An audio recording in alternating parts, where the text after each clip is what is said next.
আলহামদুলিল্লাহ, আমরা সিরাতে পাকের আলোচনায় গত সপ্তাহে থেমেছিলাম।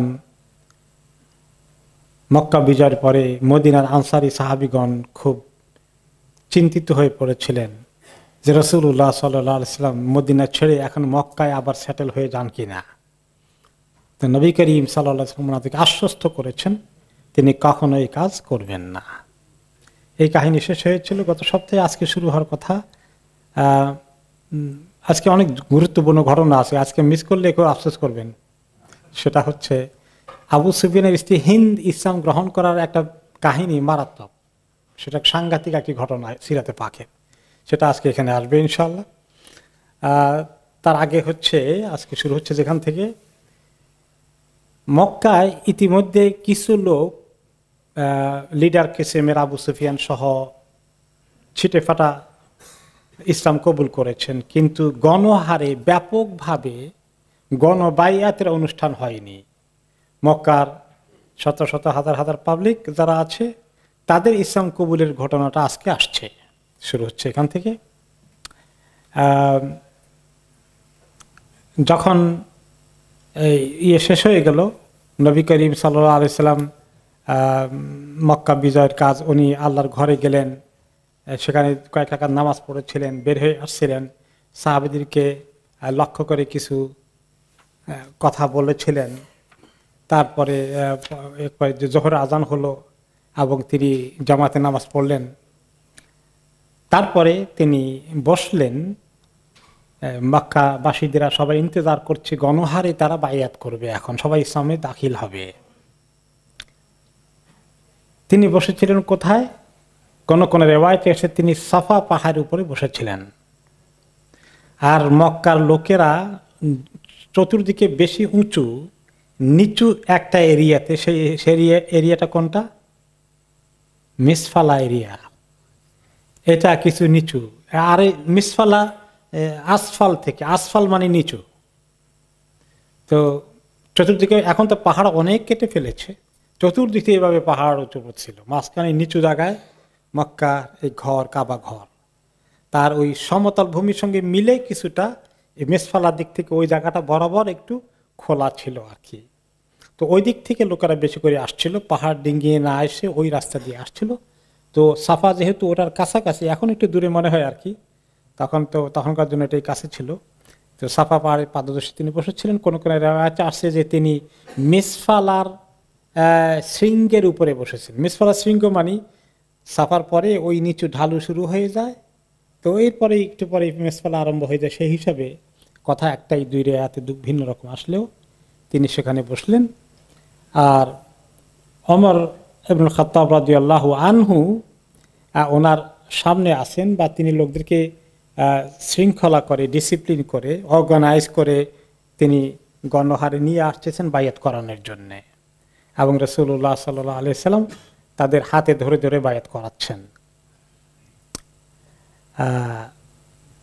প্রথমে আসলে যারা বড় বয়স্ক মুরব্বী কিসেমের, যারা মিডল এজ থেকে মুরব্বী কিসেমের, তারা প্রথমে বায়াত করলেন। এরপরে ছোট যুবকরা এবং বালকরা বায়াত করলেন। এরপরে মহিলারাও বায়াত করলেন। পরবর্তী পর্যায়ে সেটা আসছে। সবাই ইসলামে দাখিল হলেন এবং নবী করিম সাল্লাল্লাহু আলাইহি সাল্লামের কথা মানতে, আনুগত্য করতে এবং নেতৃত্ব মানতে তারা কথা দিলেন, বায়াত করলেন, শপথ করলেন। এভাবে ইসলাম কবুল হয়ে গেল। এক সাহাবী, ওনার নাম হচ্ছে আসওয়াদ আল আসওয়াদ রাদিয়াল্লাহু আনহু, অথবা মুহাম্মদ ইবনে আল আসওয়াদ। তিনি বললেন, মুহাম্মদ বলছেন যে তার বাবা আসওয়াদ নবী করিম সাল্লাল্লাহু আলাইহি সাল্লামকে দেখলেন যে তিনি লোকদেরকে বায়াত করছেন, শপথ করাচ্ছেন, ইসলামে দাখিল করছেন।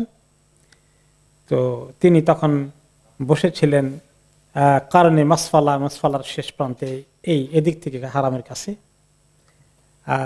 তা আমি জিজ্ঞেস করলাম বাবাকে, উনি ছোট মানুষ, বাবার ইসলাম গ্রহণ করার কাহিনী তিনি পরে রেওয়ায়েত করেছেন, বর্ণনা করেছেন। তিনি বলছেন, আমি বাবাকে বললাম যে কিসের বায়াত করেছে সবাই? তিনি বললেন, ফাবায়া আন-নাস আলাল ইসলামি ওয়া শাহাদা, যে লোকদেরকে তিনি ইসলামের দিকে দাখিল করতে বায়াত করলেন, আর ইসলামের প্রয়োজনে দরকার হলে যদি যুদ্ধ জিহাদে যেতে হয়, শাহাদা অর্জন করতে হয় সেটাও হতে পারে, অথবা শাহাদাতের অর্থ দুটো হতে পারে। আরেকটা হতে পারে যে শাহাদাতের অর্থ হলো কালিমাতুশ শাহাদা পড়া, আশহাদু আল্লা ইলাহা ইল্লাল্লাহ ওয়া আশহাদু আন্না মুহাম্মাদুর রাসূলুল্লাহ। এখন কোন অর্থে তিনি এই শাহাদার বায়াত নিয়েছেন? তা আমি বললাম ওমা শাহাদা, কোন শাহাদাতের বায়াত নিয়েছেন? তখন তিনি ব্যাখ্যা করে বললেন বায়াহুম আলাল ঈমানি বিল্লাহ ওয়া শাহাদাতি আল্লা ইলাহা ইল্লাল্লাহ ওয়া আন্না মুহাম্মাদান আবদুহু ওয়া রাসূলুহু। তিনি বায়াত করেছেন, শপথ করেছেন যে আল্লাহ ছাড়া কোনো মাবুদ নাই, আর মুহাম্মদ সাল্লাল্লাহু আলাইহি ওয়াসাল্লাম আল্লাহর বান্দা এবং রাসূল। এই কথার শাহাদাত, এই কথার সাক্ষী দেওয়া। আমরা যখন কালিমা পড়ি লা ইলাহা ইল্লাল্লাহু মুহাম্মাদুর রাসূলুল্লাহ, এই কালিমাটাকে আনুষ্ঠানিকভাবে যদি কেউ নতুন করে ঢোকে, শুধু লা ইলাহা ইল্লাল্লাহ বললে হয়ে যায়, কিন্তু কথাটা কমপ্লিট হয় কি বল দিয়ে শুরু করলে? আশহাদু, আমি সাক্ষী দেই। কথাটা আর একটু মজবুত হয়। আমি বলছি, এই কথাটাকে আমি উচ্চারণ করছি, আমি স্বীকৃতি দিচ্ছি, আমি অ্যাকসেপ্ট করছি, এটা এভাবে কনফার্ম হয়। আর কেউ শুধু বলে ফেলে লা ইলাহা ইল্লাল্লাহু মুহাম্মাদুর রাসূলুল্লাহ, সে বিশ্বাস করে, সে এটা অ্যাকসেপ্ট করেছে, আশহাদু না বললেও হয়ে যাবে। কিন্তু জিনিসটা আরো ফর্মালাইজ হয়, অফিসিয়ালি মোর ক্লিয়ার হয় আশহাদু বললে। তো এইভাবে এটা সাক্ষী তিনি নিয়েছেন। বুখারী এবং মুসলিমের হাদিসে বর্ণিত হয়েছে যে মুজাশে ইবনে মাসউদ আস-সুলামি রাদিয়াল্লাহু আনহু বলেন যে আমি নবী করিম সাল্লাল্লাহু আলাইহি ওয়াসাল্লামের কাছে আসলাম, আমার ভাইকে নিয়ে আসলাম শাহাদা পড়ানোর জন্য। ভাই তখনও মক্কায় অমুসলিম থেকে গেছে। তারপরে উনি তো ইসলাম কবুল করে হিজরত করে মদিনা গিয়েছিলেন, ভাইটা মক্কায় এখনো কাফের রয়ে গেছে। তো আমি ভাইটাকে ধরে নিয়ে আসলাম কালিমা পড়ানোর জন্য, শাহাদা পড়ানোর জন্য। বলতাম ইয়া রাসূলুল্লাহ যে তুকা বি আখি লিতুবা ইয়াহু আলাল হিজরা, আমার এই ভাইকে আমি নিয়ে এসেছি কালিমা পড়াবেন এবং হিজরত করার জন্য বায়াত নেবেন। হিজরত করতে হবে, যে মদিনা, মক্কা থেকে মদিনা হিজরতে যে কত মর্যাদা আছে, সওয়াব আছে, এইটার বায়াতও করাবেন তাকে। কারণ উনি নিজে হিজরতের মর্যাদা পেয়েছেন, ভাইটা বঞ্চিত না হোক, এটা ওনার আশা ছিল। তো নবী করিম সাল্লাল্লাহু আলাইহি ওয়াসাল্লাম বললেন যাহাবা আহলুল হিজরাতি বিমা ফিহা।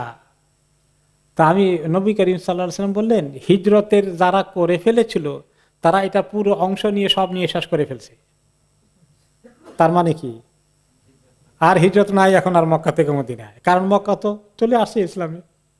তো আমি তখন ভাইয়ের ব্যাপারে বললাম, তো ভাই কিসের বায়াত নেবেন এখন তাকে? তার বায়াতটা কি হবে? আমাদের বায়াত নিয়েছিলেন যখন আপনি ঈমানের জন্য, এবং আবার হিজরতের বায়াতও করেছিলেন আমাদের সাথে। এখন আমার ভাই যদি হিজরত না থাকে আর কি বায়াত হবে তার?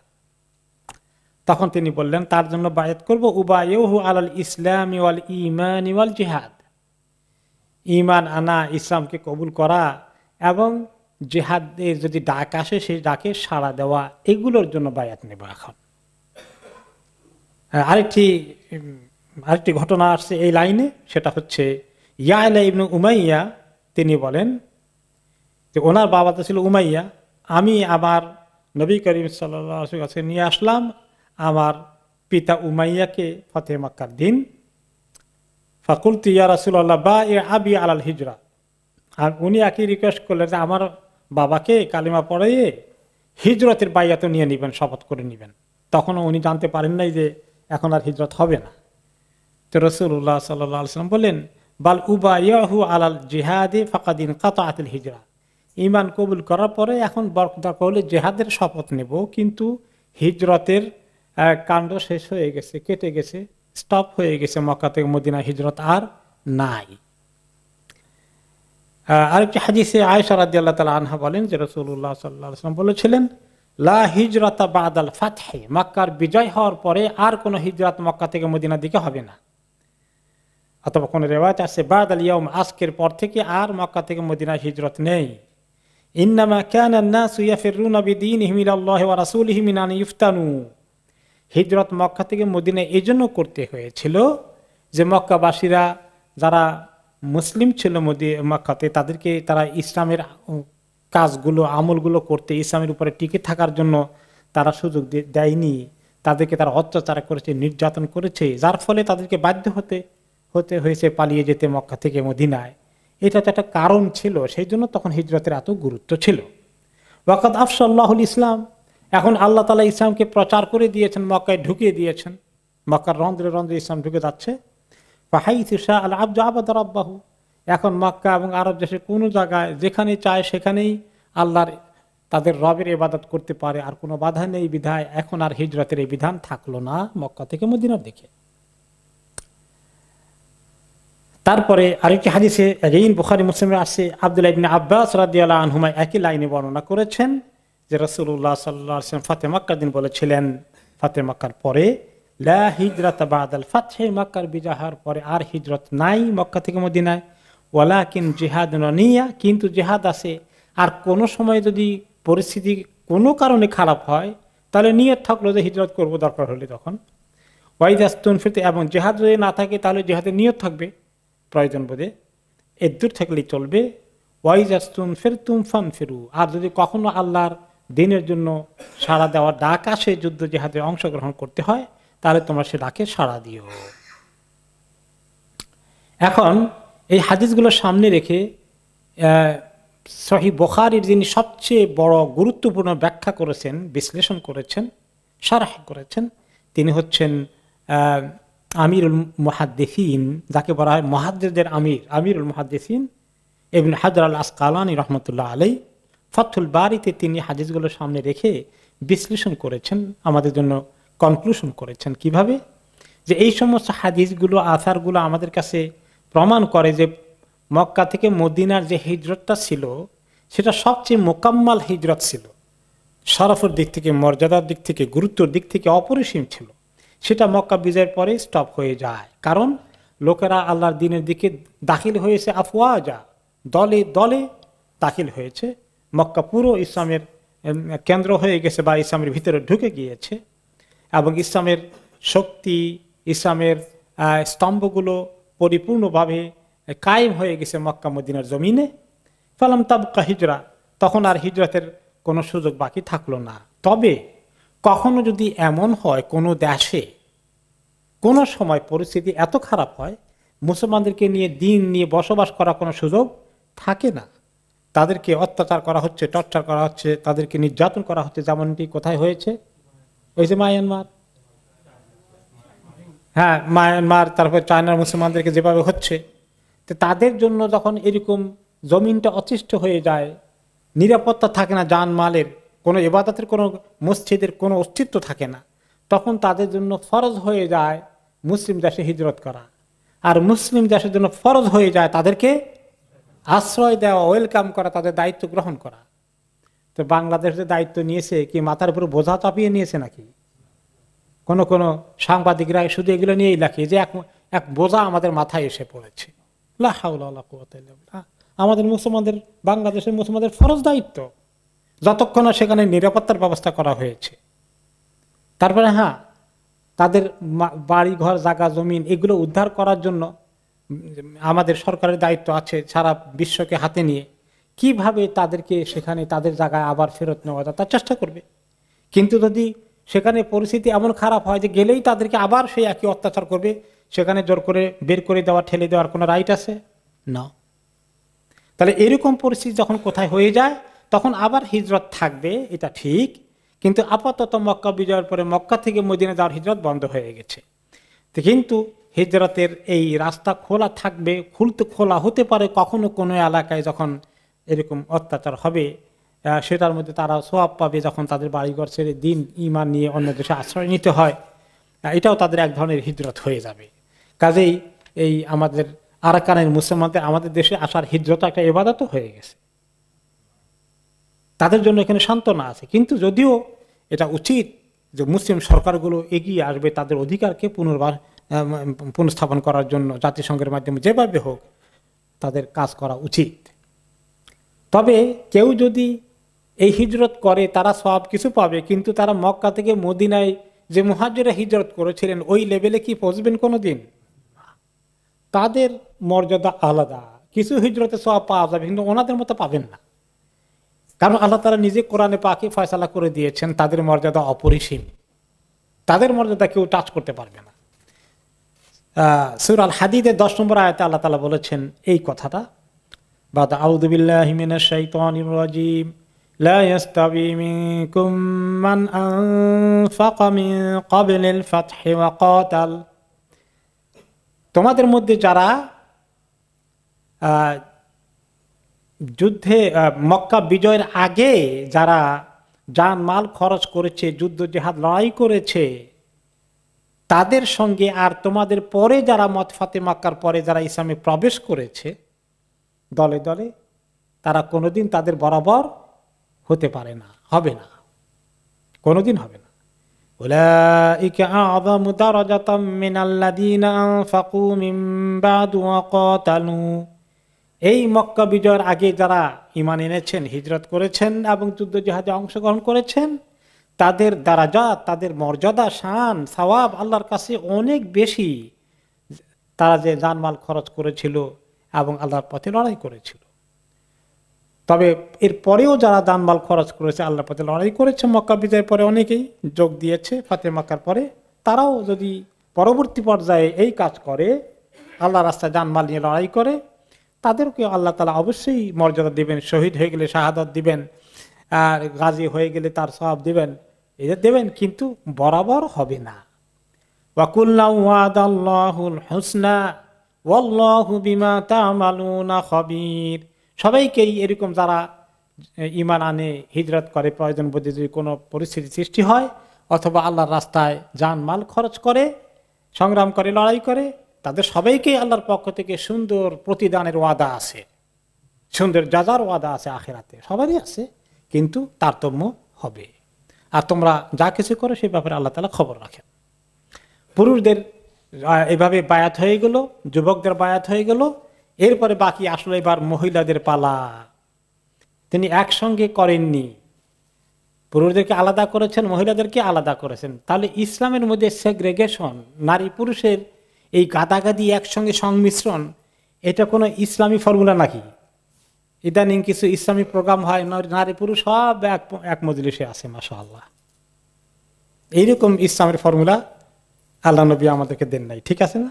চেষ্টা করতে হবে ইসলামী কোনো যদি সমাবেশ হয়, আমার ইসলামী ছাড়া যদি কোনো নিকাহ হয়, কোনো ওয়ালিমা হয়, যে কোনো সামাজিক অনুষ্ঠান হয়, মহিলাদের জন্য আলাদা পর্দার ভিতরে ব্যবস্থা করতে হবে। রাসূলুল্লাহ সাল্লাল্লাহু আলাইহি ওয়াসাল্লামের কাছ থেকে একদম ফ্রেশ কাফের কেবল, তাদের কাছে কিসের পর্দার হৃদয়গুলো কিছুই ছিল না, ওই দিনই তিনি কার্যকরী করেছেন পর্দার ব্যবস্থা, তিনি কার্যকরী করেছেন সেগ্রিগেশনকে আলাদা করেছেন মহিলাদের জন্য। তো তিনি এবার পুরুষদের বায়াত শেষ হয়ে গেলে মহিলাদের জন্য টাইম ঠিক করে দিলেন, মহিলারা এসে বায়াত করলেন, ওনারা বিভিন্ন গ্রুপে আসতেন।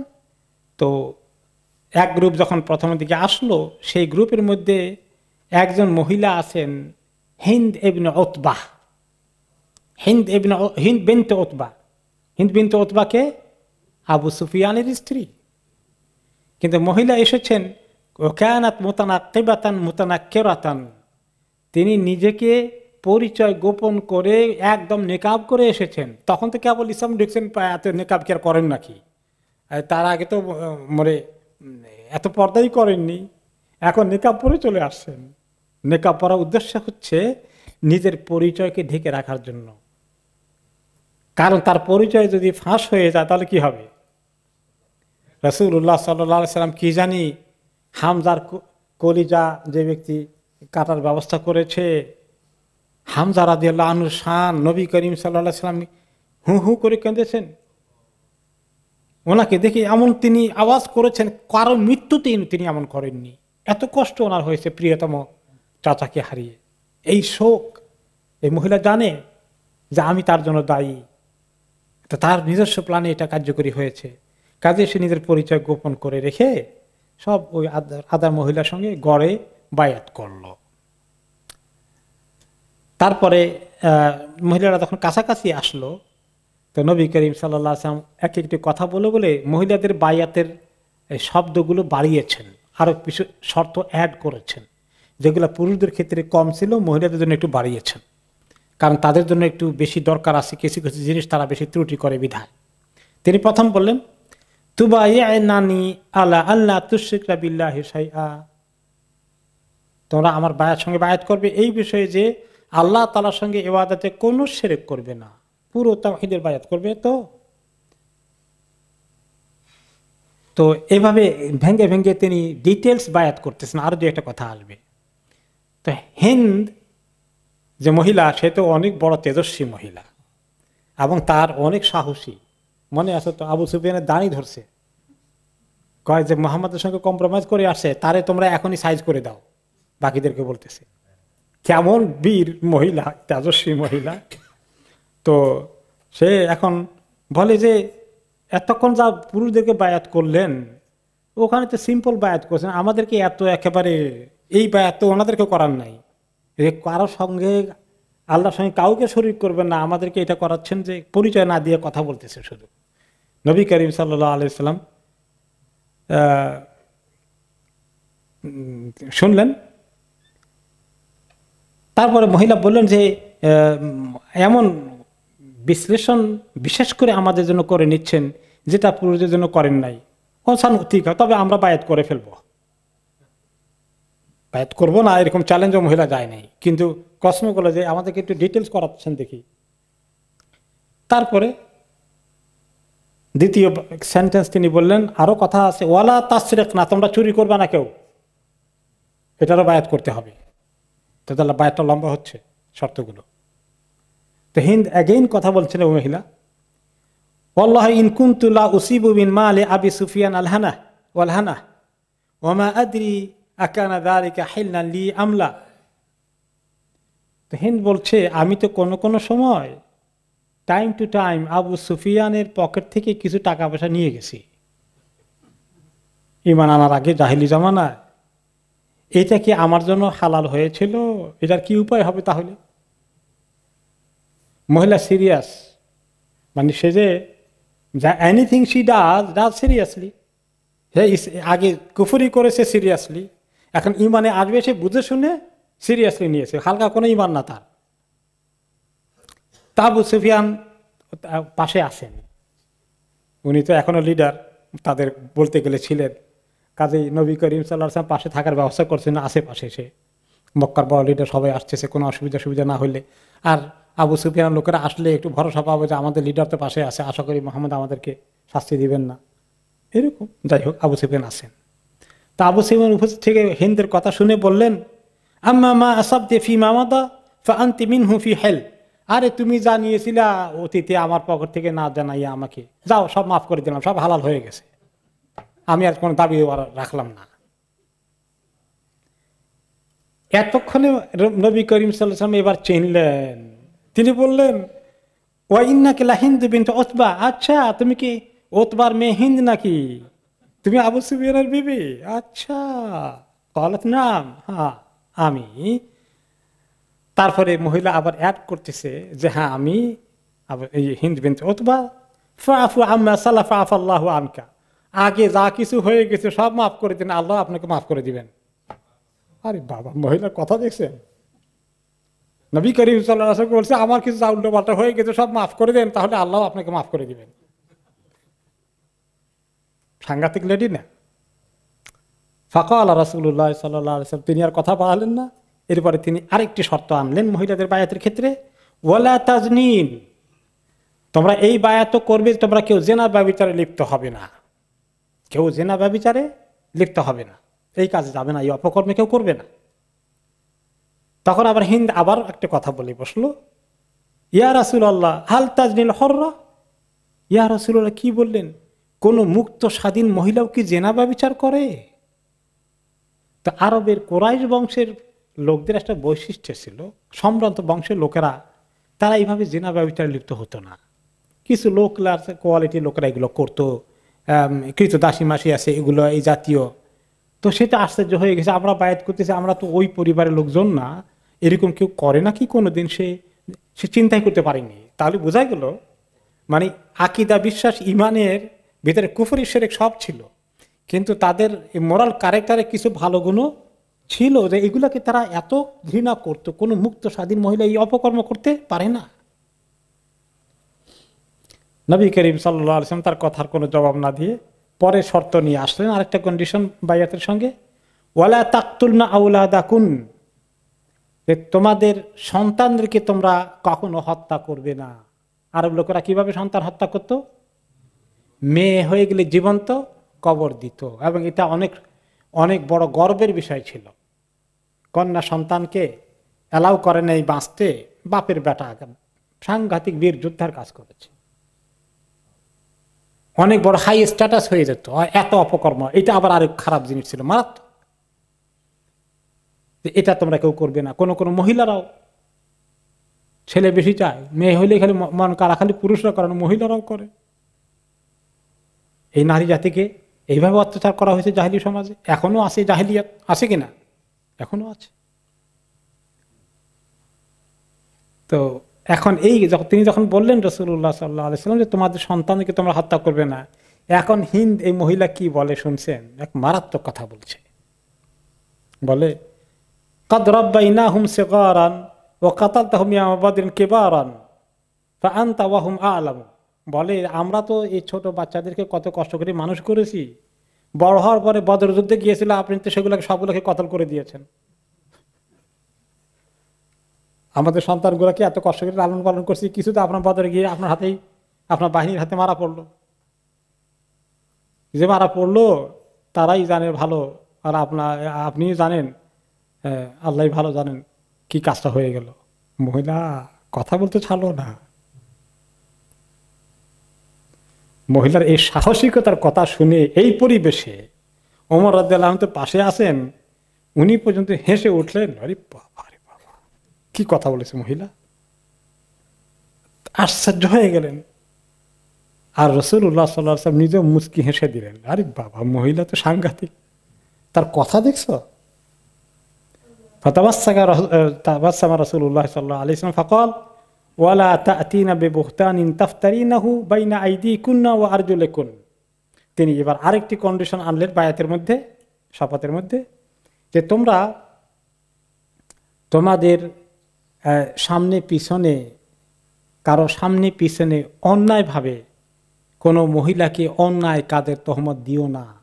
যে নির্দোষ মহিলাকে কখনোই তোমরা কোনো ধরনের বদনামির অপবাদ দিও না, যে সে অন্যায় কাজ করেছে, তার চরিত্র খারাপ, এই জাতীয় কাজ করো না। মহিলারা এগুলো কিছু কিছু করতো আরব সমাজে।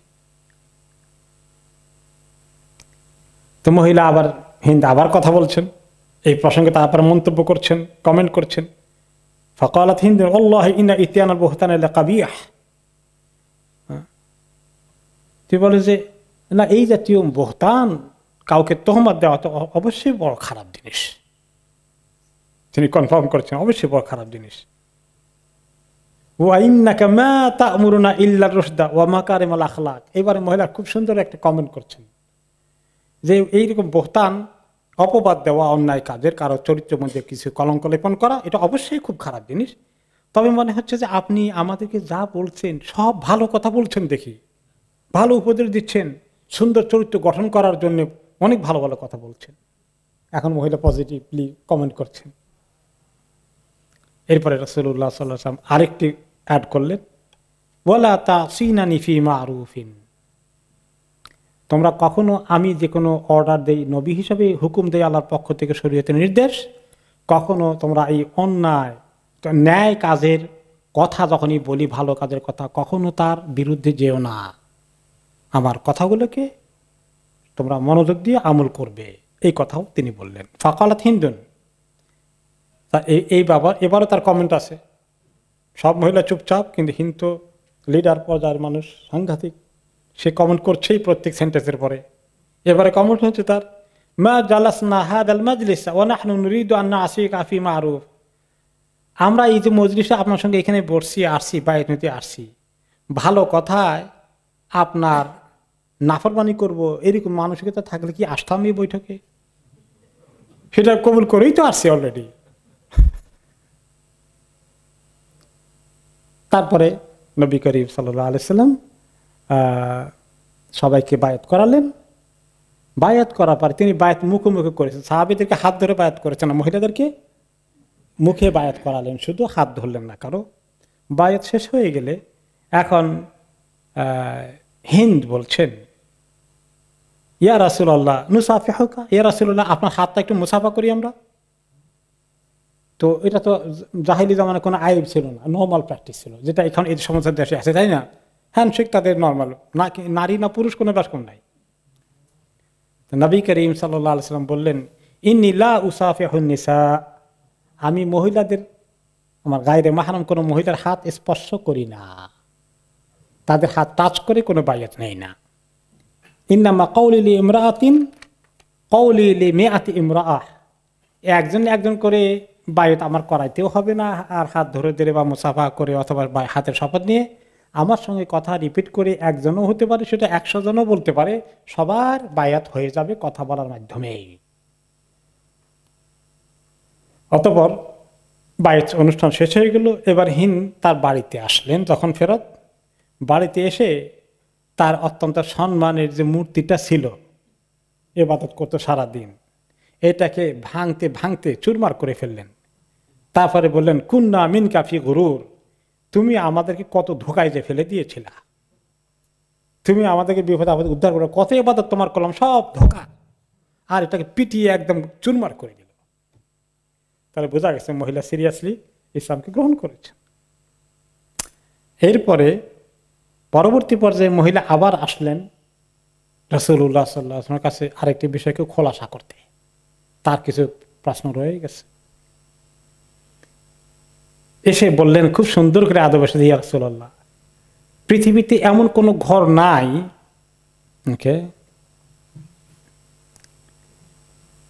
যে আমি এত অপছন্দ করতাম আপনার ঘর, মানে আপনাকে কি পরিমাণ ঘৃণা করেছি, কি পরিমাণ খারাপ জেনেছি, আর আজকে আমার ভিতরে এত পরিবর্তন হয়েছে। পৃথিবীতে এমন কোনো ঘর নাই, এমন কোনো জায়গা নেই, ব্যক্তি নাই যে আপনার কাছে আপনাকে যে সম্মান করি সে জায়গা কেউ দখল করতে পারে। আপনার প্রতি মহব্বত এবং সম্মান আজকে আমার পরিপূর্ণভাবে টার্ন করে এমন এক পর্যায়ে গিয়েছে যে কোনো ব্যক্তি এর কাছাকাছি হতে পারবে না। তার ঈমান কিভাবে মজবুত হয়ে গেল। তারপর রাসূলুল্লাহ সাল্লাল্লাহু আলাইহি ওয়াসাল্লাম বললেন, ওয়াইদান ওয়াল্লাযী নাফসি বিয়াদিহি, বলে তোমার এই কথা শুনে আমি আল্লাহ তাআলার প্রতি অনেক খুশি হয়ে গেলাম। তোমার জন্য মনাজম ভালো কামনা করলেন যে আল্লাহ তাআলা এরকমই করে, যার হাতে আল্লাহ তাআলার আমাদের সবার জান রয়েছে, আমার জান রয়েছে, সে যেন তোমাকে এভাবেই রক্ষা করেন এবং এই মানসিকতা দান করেন, তার জন্য দোয়া করলেন। তারপরে মহিলা বললেন, ইয়া রাসূল, একটা কথা জন্য আসছি, সেটা হচ্ছে এই, ইন্না আবু সুফিয়ান রাজুলুন শাহীহ, আবু সুফিয়ান আপনি তো জানেন ভালোই ধনী মানুষ, সে কিন্তু বেশ ধনশালী। ওয়ালাইসা ইউতিনি মা ইয়াকফিনি ওয়া ওয়ালাদি ইল্লা মা আখাযতু মিনহু ওয়া হুয়া মা লা ইয়ালাম, সে আমার এবং পরিবারের ছেলে মেয়েদের ভরণ পোষণের জন্য পয়সা করে যা দেয়, হয়তো তার একাধিক পরিবার ছিল, সবাইকে এভাবে দিত আর কি, তো বলে আমাকে যা দেয় আমার বাচ্চা কাচ্চা নিয়ে এটা এনাফ হয় না, খুব বখিল মানুষ। তা আমার এই খরচ মেটাতে আমি তার পকেট থেকে না জানা সত্ত্বে কিছু নিতে হয় কায়দা করে, সেটা দিয়ে আমি ব্যালেন্স করে ফেলি। এখন কি করবো, আমি ইসলাম তো কবুল করে ফেলছি, এগুলো তো আগে যা করছি করছি, এখন আমার কি হবে, আমার জন্য এবার উপায় কি, আমাকে গাইড করেন এখন। তখন নবী করিম সাল্লাল্লাহু আলাইহি ওয়াসাল্লাম বললেন, এখানে একটা বিরাট প্রিন্সিপাল সেগুলো আমাদের জন্য, খুদি মা ইয়াকফিকি ওয়া ওয়ালাদাকি বিল মারুফ, শোনো, তোমার এবং তোমার সন্তান সন্ততির জন্য যেটা জেনুইন নিড, অথচ সে কৃপণতা করে, ওই অংশটুকু তুমি নিতে পারবে, এর বেশি না। এর বেশি নিলে তুমি জবাবদিহি করতে হবে। তো এই জন্য কোনো জায়গায় যদি কোনো কর্মচারী, কোনো জায়গায় যদি কোনো নাগরিককে কেউ জুলুম করে ফেলে বেশি, তাহলে নাগরিকের জন্য, কর্মচারীর জন্য তার জেনুইন রাইট পাওয়ার ক্ষেত্রে এই সুযোগ, এর এখানে একটু দ্বার খুলে গেল। ওকে, রাইট। এই হিন্দের কাহিনী বলার পরে বুখারী মুসলিম থেকে আলাপ করে নিয়ে এগেইন ইবনে হাজার আল আসকালানী রহমতুল্লাহ আলাইহি বলেন যে এই মহিলা যে কত জ্ঞানী ছিলেন, তার প্রশ্ন, কথাবার্তা, মন্তব্য থেকে পরিষ্কার হয়ে যায়। এটা একটা জিনিস আমরা হাদিস গ্রন্থে পেলাম, এবং সে কিভাবে সুন্দর করে কত বড় ব্যক্তিত্বের সঙ্গে কথা বলতে পারে, মাশাআল্লাহ, এটা তার যোগ্যতার পরিচয় পাওয়া গেল। এছাড়া আরেকটা জিনিস শিখলাম যে কোনো ব্যক্তির যদি কোনো দুরবস্থা থাকে, কোনো ওজর থাকে, সে ওজর পেশ করা যায়, সেটা তিনি পেশ করেছিলেন। যেমন তার টাকা পয়সা নেওয়ার খবরটা তিনি সিনসিয়ারলি এটা প্রেজেন্ট করেছিলেন। এবং তার সত্যবাদিতা প্রমাণ হয়ে গেল। এবং সে যে সত্যি রাসূলুল্লাহ সাল্লামকে সারা দুনিয়ার মানুষ থেকে বেশি তাজিম এবং সম্মানের জায়গায় এনে দিয়েছেন, মহব্বত করেছেন, এই তার এই স্টেটমেন্টগুলো তার পরিষ্কার প্রমাণ হয়ে গেল যে সে সত্যি তাদের ঈমান মজবুত হয়ে গেল। হিন্দের কাহিনী শেষ হয়ে গেল। এবার আরেকজন বড় লিডারের কাহিনী আসছে। তিনি হচ্ছেন সাফওয়ান। যে সাফওয়ান এক মক্কার এক লোককে কন্ট্যাক্ট করেছিল, আপনার পরে গিয়েছি আমরা আলোচনা করেছি, মনে আছে কিনা, যে তুমি যদি মোহাম্মদকে গিয়ে হত্যা করে ফেলতে পারো আর তুমি যদি ধরা পড়ে টরে যাও, তোমার জীবনে চলে যায়, তাহলে তোমার গোটা পরিবারের দায় দায়িত্ব আমি নিব, আমার বাচ্চারা খেলে তোমার বাচ্চারাও খাবে। এই সাফওয়ান ছিল ওই হত্যাকারীকে পাঠানোর জন্য পরিকল্পনাকারী। যাই হোক, এখন মক্কা বিজয়ের পরে তার ঘটনা হচ্ছে, সে একজন বড় লিডার কোরাইশদের মধ্যে। এখন সে দেখলো আমি যে কাণ্ড ঘটিয়েছি এটা তো রাসূলুল্লাহ সাল্লাল্লাহু আলাইহি ওয়াসাল্লাম জানেন, আমি ওনাকে হত্যা করার জন্য ঘাতক পাঠিয়েছি, কাজেই মুহাম্মদ আমাকে পাইলে কি আর ছাড়বে? ওকে, কিন্তু যদিও রাসূলুল্লাহ সাল্লাল্লাহু আলাইহি ওয়াসাল্লাম যে 10 জনকে না 12 জনকে, হ্যাঁ কয়জন ছিল, 12 জন ছিল, 12 জনকে বলেছিলেন যে তাদেরকে কাবা ঘরে লটকানো থাকা অবস্থায় পাইলেও ছেড়ো না, তার মধ্যে এর নাম কিন্তু ছিল না, ওনার নাম এই লিস্টিতে ছিল না। তাহলে তিনি সাধারণ ক্ষমা পাওয়ার ঘটনা মানে উপযুক্ত, কিন্তু ওনার ভয় হলো যে আমাকে মনে হয় পাইলে ছাড়বে না, যদিও আমার নাম লিস্টের মধ্যে নাই, তো আমার বোধহয় নিরাপত্তা নাই। তখন সে পালিয়ে মক্কা থেকে চলে গেল এবং কোনো জায়গায় লুকিয়ে থাকলো মক্কার বাইরে। তো তার ভাতিজা উমাইর ইবনে ওয়াহাব, সেই বেচারা চাচার ব্যাপারে খুব দরদি, তো নবী করিম সাল্লাল্লাহু আলাইহি ওয়াসাল্লামের কাছে এসে চাচার নিরাপত্তা চেয়ে ইসলাম কবুল করানোর জন্য কোনো সুযোগ পাওয়া যাবে কিনা এই পারমিশন চাইলেন রাসূলুল্লাহ সাল্লাল্লাহু আলাইহি ওয়াসাল্লামের কাছে। বলেন, ইয়া রাসূলুল্লাহ, ইন্না সাফওয়ান ইবনে উমাইয়া সাইয়্যিদু কওমিহি, যে সাফওয়ান তো তার গোত্রের উপগোত্রের লিডার, বড় লিডার, তিনি তো ওয়াকাদ খারাজা হারিবা মিনকা, আপনার ভয়ে মক্কা ছেড়ে পালিয়েছে, লুকিয়ে আছে কোন জায়গায়। তার মানে আপনি যদি পারমিশন দেন আমি কি তাকে নিয়ে আসবো, আপনি কালিমা পড়াই দিবেন, তার নিরাপত্তা হবে। তখন রাসূলুল্লাহ সাল্লাল্লাহু আলাইহি ওয়াসাল্লাম বললেন, আদরিক ইবনে আম্মিকা ফাহুয়া আমিন, যাও, চাচা না আসলে চাচাতো ভাই, তোমার কাজিনকে চাচাতো ভাইকে নিয়ে আসো, তাকে নিরাপত্তা দিলাম। ওমর বললেন, ইয়া রাসূলুল্লাহ, আমি সে যেভাবে ভয় পেয়েছে তার ভিতরে যে দুশ্চিন্তা আছে, আমি বললে সে বিশ্বাস করবে না। আপনি এক কাজ করেন, একটা তিনি আয়াতান ইয়ারিফু বিহা আমানাক, একটা চিহ্ন আপনি দেন, প্রমাণ দেন, যে প্রমাণটা দেখালে তাকে সে বুঝবে যে সত্যি আপনি আমাকে নিরাপত্তা দিয়েছেন। ওকে, তো নবী করিম সাল্লাল্লাহু আলাইহি ওয়াসাল্লাম তখন যে চাদরখানা গায়ে দিয়ে তিনি মক্কা বিজয়ের সময় গায়ে দিয়ে ঢুকেছিলেন, ওই চাদরখানা দিয়ে দিলেন, এটা তাকে দেখিও যে এটা ওনার চাদর, গায়ের চাদর নিয়ে এসেছি প্রমাণ হিসাবে, তুই বিশ্বাস করার জন্য। তো উমাইর ইবনে ওয়াহাব ছুটলেন তার কাজিন সাফওয়ানকে ধরার জন্য। খবর পেলেন যে উনি যেতে যেতে অলরেডি জেদ্দা পৌঁছে গেছে ভদ্রলোক সাফওয়ান, তার টার্গেট হচ্ছে নৌকা পাড়ি দিয়ে আবিসিনিয়া চলে যাবে, উল্টা হিজরত করবে আর কি, যান বাঁচানোর জন্য। সে এখন অলরেডি কথাবার্তা হচ্ছে, সে নৌকায় উঠবে, চলে যাবে।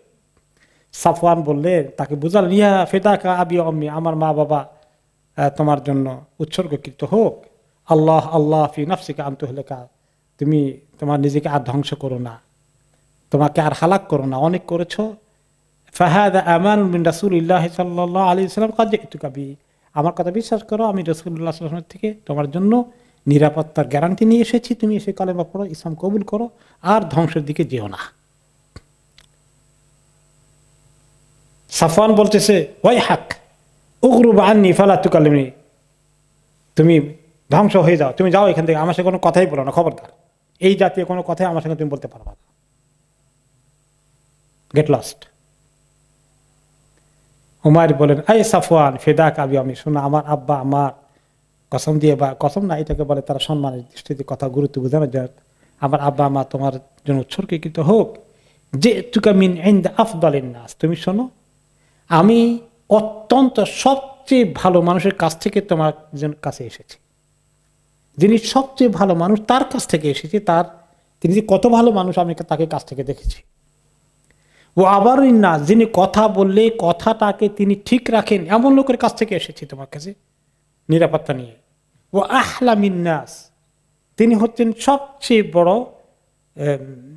ধৈর্য অবলম্বনকারী এবং মানুষ কষ্ট দিলেও যিনি সহ্য করতে পারেনি এমন লোকের কাছ থেকে এসেছি। ও খায়রিন নাস, সর্বোত্তম ব্যক্তিটার কাছ থেকে এসেছি। আর তুমি জানো তিনি কে? অহ ইবনু আম্মিকা ইজ্জুহু ইজ্জুকা, তিনি তো তোমার নিজেরও কাজিন হয়। ওর সব কোরাইশ বংশের লোক না, বিভিন্ন উপগোত্রে ভাগ হয়েছে, মূল গোত্র তো এক।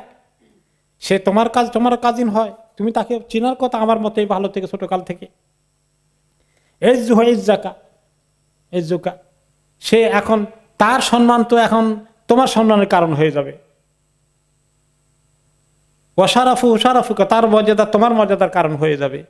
ওয়ামুলকুহু মুলকুকা, তিনি যে আল্লাহ তাআলা ওনার হাতে ইসলামের কারণে ক্ষমতা তুলে দিয়েছেন, সেটা তো বলতে পারো যে তোমাদের সবার এই ক্ষমতার তোমরা গর্বিত হতে পারো যে তোমাদের পরিবার থেকে আল্লাহ তাআলা এই নবীকে এত বড় শান দান করেছেন, তুমি আর কেন পিছপা হও? এখন সাফওয়ান বলে, ইন্নী আখাফু আলা নাফসি, স্টিল আমার অনেক ভয় হয় সে আমাকে ছাড়বে না।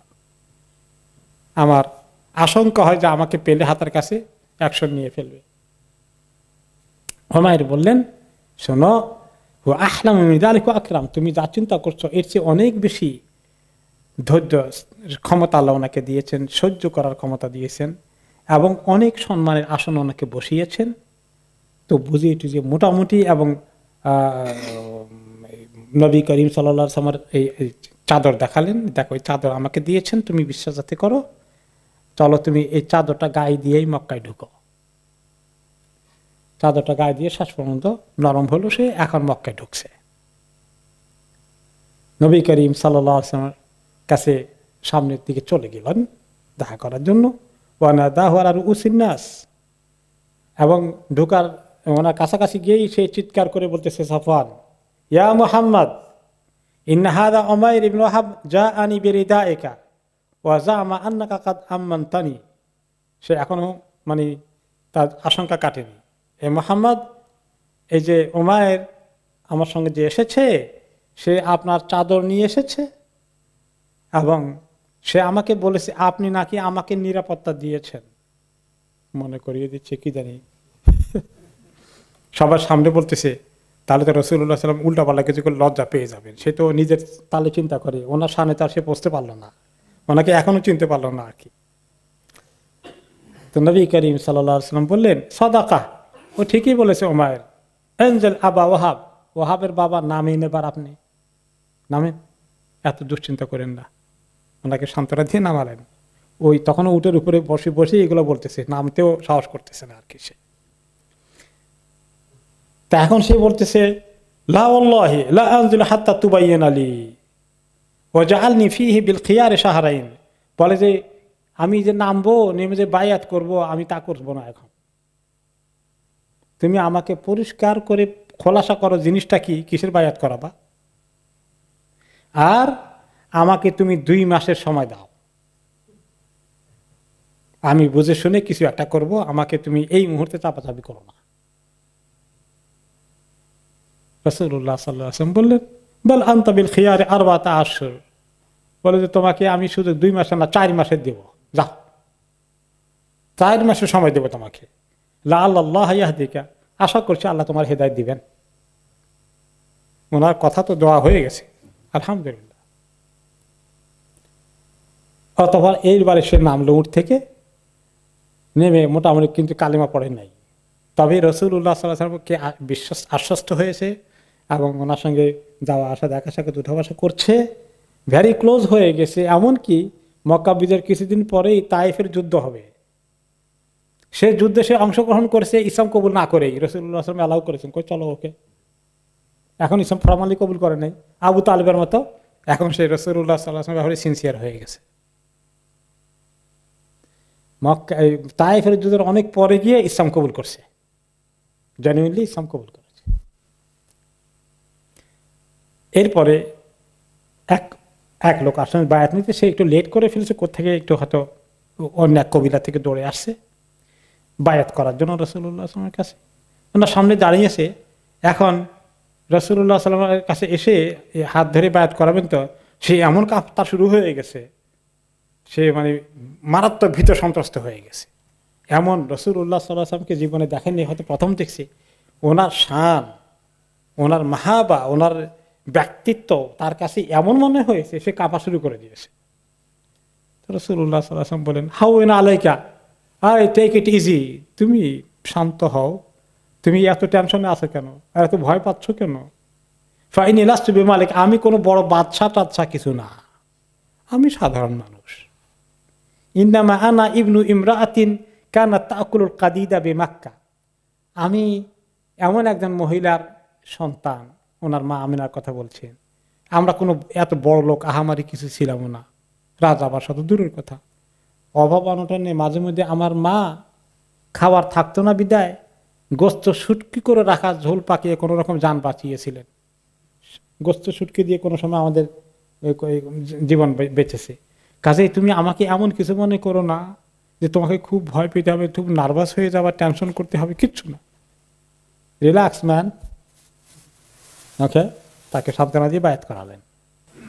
হ্যাঁ, এরপরে সাহাবী আবু সুরাই আল খুজাই রাদিয়াল্লাহু আনহু বলেন, আযিনা লানা রাসূলুল্লাহ সাল্লাল্লাহু আলাইহি ওয়াসাল্লাম ইয়াউমুল ফাতহি ফি কিতালি বনি বকর হাত্তা আসাবনা মিনহুম সা'রানা ওয়া বিমাক্কা। মক্কা বিজয়ের প্রথম দিকে যে বনি খোজা আর লোকদেরকে অত্যাচার করেছিল, বনি খোজা কাদের মিত্র ছিলেন? রাসূলুল্লাহ সাল্লাল্লাহু আলাইহি ওয়াসাল্লাম মিত্র ছিলেন। মক্কা বিজয়ের আগে তাদের যে বনি বকর, যারা কাফেরদের মক্কার কুরাইশদের মিত্র কবিরা ছিল বনি বকর, এবং বনি বকর তাদের প্রতি আক্রমণ করেছিল, মনে আছে তো? কাবা ঘরে ঢুকছে, সেখানেও হারাম শরীফে সেখানেও হত্যা করেছে। তো তারা অনুরোধ করেছিলেন, ইয়া রাসূলুল্লাহ, আপনার সঙ্গে আমাদের চুক্তি আছিল যে আমাদের উপরে আক্রমণ হলে আপনার উপরে আক্রমণ হবে, আপনি আমাদেরকে সাহায্য করবেন। মক্কা বিজয়ের প্রথম দিকে অল্প সময়ের জন্য তিনি শুধু বনি বকরের বিরুদ্ধে বনি খোজার তাদের খুনের বদলায় খুনের শাস্তি নেওয়ার জন্য কিছু অ্যালাউ করেছিলেন, তাদেরকে আক্রমণ করার জন্য অল্প সময়ের জন্য, যেহেতু ওনার চুক্তি রক্ষা করতে হবে। কিছু চুক্তি রক্ষা করলো, তারা কিছু প্রতিশোধ নিল। নেওয়ার পরে যারা বেশি ক্রিমিনাল ছিল, অ্যাকশন নিয়েছে, যারা এই অপকর্মের হোতা ছিল, কিছু তারা মোটামুটি অ্যাকশন নিয়েছিল, কয়েকজনকে তারা হত্যা করেছে। অতঃপর রাসূলুল্লাহ সাল্লাল্লাহু আলাইহি ওয়াসাল্লাম বলছেন, তোমাদের সঙ্গে করা চুক্তির ওয়াদা রক্ষা করেছি, হয়ে গেছে, এখন তোমরা স্টপ করো, আর বাড়াবাড়ি করবা না। তো তখন বন্ধ করালেন। এরপরে তারপরে কি হলো? সাহাবী বলছেন যে ফালাকিয়া রাহতুন মিনাল গাদা রাজুলান মিন হুযাইল মিনাল হারামি ইয়াউম্মু রাসূলুল্লাহ সাল্লাল্লাহু আলাইহি ওয়াসাল্লাম লিইসলামা, যে তারপরে এই ঘটনা স্টপ হয়ে গেল, আমাদের সবাইকে অস্ত্র তিনি করতে বললেন। পরের দিন যখন, অথবা ওই দিনই আর একটু পরে, যখন একটি লোক বনু বকরের যুদ্ধ শেষ হওয়ার পরে আসলেন কবুল করতে, ইসলাম কবুল করতে রাসূলুল্লাহ সাল্লাল্লাহু আলাইহি ওয়াসাল্লাম দিকে আসতেছেন। এখন বনু বকরের এই দুশমন কবিরার বিরুদ্ধে অ্যাকশন নেওয়ার জন্য খোজা আর একজন তার পিছনে ধাওয়া করলো। ওকে, এবং এই ব্যক্তি, তার যেটা হয়েছিল জাহেলি জমানায়, সেই ব্যক্তি ওই বনি খোজার একটা লোককে হত্যা করেছিল। হত্যা যে নিহত হয়েছে, ওই পরিবারের একজন তাকে চিনছে, এবং সেই লোকটি আসতেছে এখন রাসূলুল্লাহ সাল্লাল্লাহু আলাইহি ওয়াসাল্লামের কাছে ইসলাম কবুল করতে। তো খোজার লোকটা দেখলো যে আমার এই দুশমন আমার পরিবারের অমুককে হত্যা করেছে, আমি তার প্রতিশোধ নেব, কিন্তু এই সময় প্রতিশোধের টাইম পার হয়ে গেছে, তাই না? ওকে, তো কিন্তু এই লোকটা এবং কয়েকজন মিলে ধাওয়া করে তাকে তারা কতল করে ফেললো, আর সে ঈমান কবুল করতে আসতে পারলো না। এই খবরটা যখন রাসূলুল্লাহ সাল্লাল্লাহু আলাইহি ওয়াসাল্লামের কাছে আসলো, তিনি খুবই কষ্ট পেলেন, এবং তিনি ফালাম্মা বালাগা যালিকা রাসূলুল্লাহ সাল্লাল্লাহু আলাইহি ওয়াসাল্লাম গাদিবা গাদাবান শাদীদান, তিনি অনেক বেশি রাগ হয়ে গেলেন, গোসা হয়ে গেলেন। সাহাবী বলেন যে আল্লাহি মা রাআইতু গাদিবা গাদাবান আশাদ্দা মিনহু, যে আমি জীবনে কোনোদিন দেখিনি রাসূলুল্লাহ সাল্লাল্লাহু আলাইহি ওয়াসাল্লামকে এত রাগ গোসা হতে, ওনার কাছে উনি নিরাপত্তা দিয়েছেন, যুদ্ধ বন্ধ করতে বলেছেন, অস্ত্র থামাতে বলেছেন, তারপরেও হত্যা করেছে। এটা উনি খুবই কষ্ট পেয়েছেন, মারাত্মকভাবে তিনি রাগ করেছেন। অতঃপর এখন আসরের ওয়াক্ত হয়ে গেল, নবী করিম সাল্লাল্লাহু আলাইহি ওয়াসাল্লাম আজানের পরে আসরের নামাজ পড়ালেন, তারপরে তিনি ভাষণ দেওয়ার জন্য বসলেন। তখন মুখতাসার কথা হয়েছিল, কাবা ঘরের ওই দরজার মধ্যে বসে সবাইকে নিয়ে একটু ওই সময় একটা ভাষণ দিয়েছিলেন, এটি আরেকটি ভাষণ দিলেন এখন আসরের নামাজের পরে। এখানে তিনি অনেক প্রিন্সিপাল, অনেক জরুরি কথাবার্তা তিনি বলছেন তাদেরকে। তিনি বলছেন, আইয়ুহান নাস ইন্নাল্লাহ আযজা ওয়া জাল্লা হাররামা মাক্কা ইয়াওমা খালাকাস সামাওয়াতি ওয়াল আরদ ফাহিয়া হারামুন মিন হারামিল্লাহি তাআলা ইলা ইয়াউমিল কিয়ামা। হে লোকরা শোনো, নিশ্চয়ই আল্লাহ তাআলা যখন থেকে আসমান জমিন পয়দা করেছেন, সৃষ্টি করেছেন, তখন থেকে আল্লাহ তাআলার কাছে সিদ্ধান্ত আছে, লাউহে মাহফুজে লেখা আছে, এই ঘর হারাম, মানে এখানে কোনো রক্তপাত, নিরাপত্তাহীনতার কাজ করা যাবে না, নিষেধ। এই পবিত্রতা এই ঘরের জন্য আল্লাহ লিখে রেখেছেন, কিয়ামত পর্যন্ত সেটা থাকবে। লা ইয়াহিলু লিইমরিন ইউমিনু বিল্লাহি ওয়াল ইয়াউমিল আখির আন ইয়াসফিকা বিহা দামান। কারো জন্য কোনোদিন হালাল নাই, অ্যালাউড হবে না এই ঘরের মধ্যে রক্ত প্রবাহিত হয় এমন কাজ করা, খুন খারাপি, হত্যা, কতল, এগুলো এই ঘরের আশেপাশে কখনোই করা যাবে না, এই চৌহদ্দির ভিতরে। ওয়ালা ইয়াদিদা বিহা শাজারান, এমনকি এই গাছের এই এলাকার প্রাকৃতিকভাবে সৃষ্টি হওয়া গাছগুলোকে বনে জঙ্গলের এভাবে কাটাও যাবে না, একমাত্র নিজস্ব ফার্মে যাদের আছে সেগুলো ছাড়া। আর এই মক্কাকে কোনো ধরনের খুন খারাপি আল্লাহ কখনোই অ্যালাউ করেননি। সুম লাম তাহলুল ইল্লা লিআহাদিন কানা ক্বাবলি, আমার আগে কোন নবীকে আল্লাহ তাআলা এই ঘরে যুদ্ধ করার জন্য 1 ঘন্টারও কোনো পারমিশন দেননি। ওয়ালা তাহলুল লিআহাদিন ইয়াকুনু বাদি, আমার পরেও কাউকে আল্লাহ পারমিশন দিবে না। ওয়ালাম তাহলুল লি ইল্লা হাদিহি সা, এই যে কিছুক্ষণ আগ পর্যন্ত একটু সময় ছিল, আমি সময় দিয়েছিলাম, এতটুকুন সময় আল্লাহ তাআলা একমাত্র পারমিশন আমাকে দিয়েছিলেন, যার ভিত্তিতে তোমরা খোজাআরা বনি বকরের বিরুদ্ধে তোমাদের প্রতিশোধ নেওয়ার একটু সুযোগ পেয়েছিলে। কিন্তু যখন আমি স্টপ করেছি, তারপর থেকে আর কোনোদিন এখানে কোনো খুন খারাপি অ্যালাউ করা যাবে না, হবে না। গাদাবান আলা আহলিহা, কারণ ওখানকার কিছু লোকজন যে অন্যায় অপকর্ম করেছিল, বিশেষ করে বনি বকরের লোকেরা খোজাকে এই ঘরের মধ্যে যেভাবে হত্যা করেছিল, তাতে আল্লাহ যে গোসা রাগ হয়েছিলেন, সেই কারণে অল্প সময়ের জন্য বনি বকরকে এই সুযোগ দিতে আল্লাহ অ্যালাউ করেছিলেন। তার আগে পরে কখনো অ্যালাউ ছিল না, হবে না।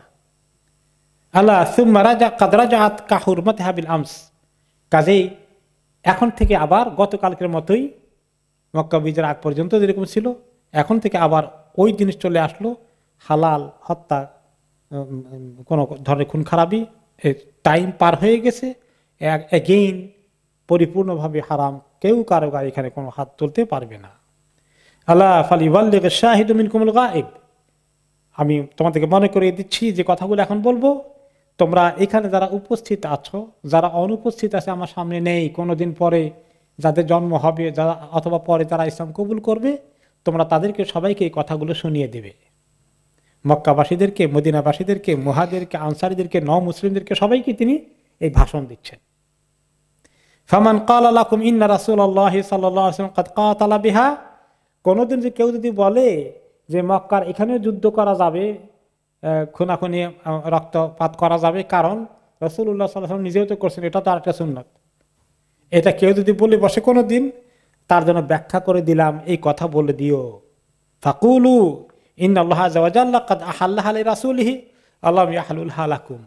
আমার এই ঘটনার রেফারেন্স যে কোনোদিন ইতিহাসের কোনো পর্যায়ে কেউ যদি বলে, তাদেরকে বলে দেবা যে আল্লাহ তাআলা তার রাসূলকে শুধুমাত্র অ্যালাউ করেছিলেন একটা নির্দিষ্ট সময়ের জন্য, এটা তোমাদের কারোর জন্য আর কোনোদিন অ্যালাউ করা হবে না, যাবে না। তারপরে বলেন, ইয়া মাশার খোজা, হে খোজা আর লোকজন, যারা প্রতিশোধ নিচ্ছ বনি বকরের ব্যাপারে, তোমাদের এখনো মনে অনেক ক্ষোভ আছে জানি, এই ঘরে তোমাদেরকে এসে তারা হত্যা করেছিল, তোমাদের ক্ষোভ বোধহয় এখনো কারো কারো শেষ হয়নি, দুঃখ, কষ্ট, রাগ, শোক, কিন্তু ইরফাউ আইদিকুম আনিল কাতল, খবরদার হাতকে গুটিয়ে নাও, কোনো খুন খারাপি আর চলবে না, যা হওয়ার হয়ে গেছে, স্টপ, ফাইনাল স্টপ। ফাকাদ কাসুরা আন ইয়াকা, যা হওয়ার তা হয়ে গেছে, অনেক বেশি হয়ে গেছে। লা ইন কাতালতুম কাতিলান লা আদিয়ান্না, আর এখন থেকে যেটা তোমরা কতল করে ফেলেছে ওই একটি লোককে, তার দিয়ত আমি আদায় করে দেবো, রক্ত মূল্য পেশ করে দেবো তার পরিবারকে।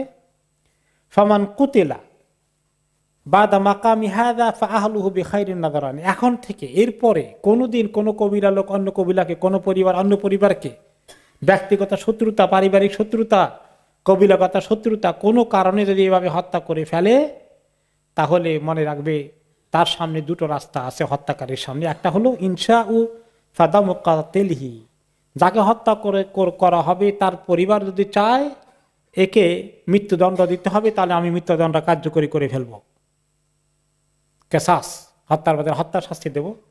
ওয়া ইনশাউ ফাআকলুহু, আর তারা যদি ইসলামী শরীয়তের মধ্যে নিয়ম আছে যে হত্যার কেসাসের পরিবর্তে কেউ যদি দিয়ত গ্রহণ করে তাহলে তার দিয়ত আদায় করতে পারবে। এই দুটোর একটা, হত্যাকারী তার বিচারের সম্মুখীন হয়ে হত্যা প্রমাণিত হলে তার সামনে দুটো ফয়সালা। যদি নিহতের পরিবার বলে যে আমরা দিয়ত নিয়ে তাকে ছেড়ে দেব, তাহলে 100 উটের পরিমাণ হচ্ছে দিয়ত, হত্যার রক্তমূল্য দেবে।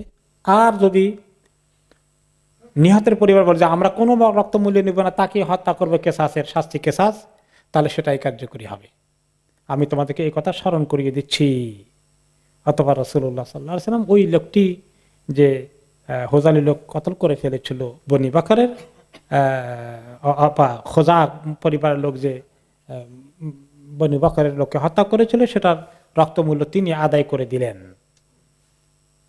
তারপরে তিনি আরেকটি লাইন বললেন, ইন্না আ'দান নাসি আলাল্লাহি মান কাতালা ফিল হারাম, আল্লাহর কাছে সবচেয়ে বড় দুশমন হবে ওই লোকটি যে লোকটি হারামের ভিতরে কোনোদিন খুন খারাপি করে, খবরদার।